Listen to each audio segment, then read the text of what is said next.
Quand vous jeûnez, ne prenez pas un air abattu. Comme les hypocrites, ils prennent une mine défaite pour bien montrer aux hommes qu'ils jeûnent. Mais toi, quand tu jeûnes, parfume-toi la tête et lave-toi le visage. Ainsi, ton jeûne ne sera pas connu des hommes, mais seulement de ton Père qui est présent au plus secret. Je voudrais m'inspirer de cette recommandation de Jésus-Christ pour faire l'exhortation suivante. Quand vous avez des problèmes, ne prenez pas un air abattu comme ceux qui prennent une mine défaite pour montrer aux hommes qu'ils ont des problèmes. Mais toi, quand tu as des problèmes, parfume-toi la tête et lave-toi le visage.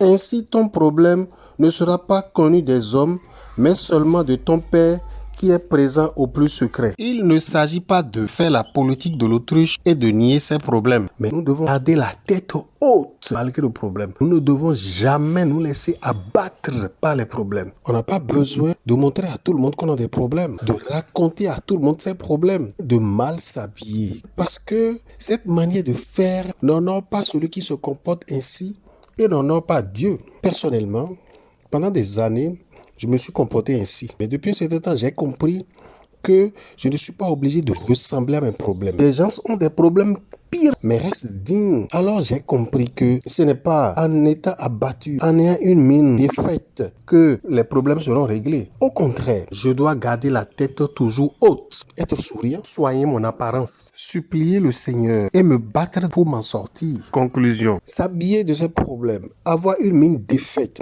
avoir un air abattu, n'a jamais réglé les problèmes. Et nous ne gagnons rien du tout à être comme ça. Au contraire, au milieu de nos préoccupations, au milieu des dysfonctionnements de notre vie, nous devons garder la tête toujours haute.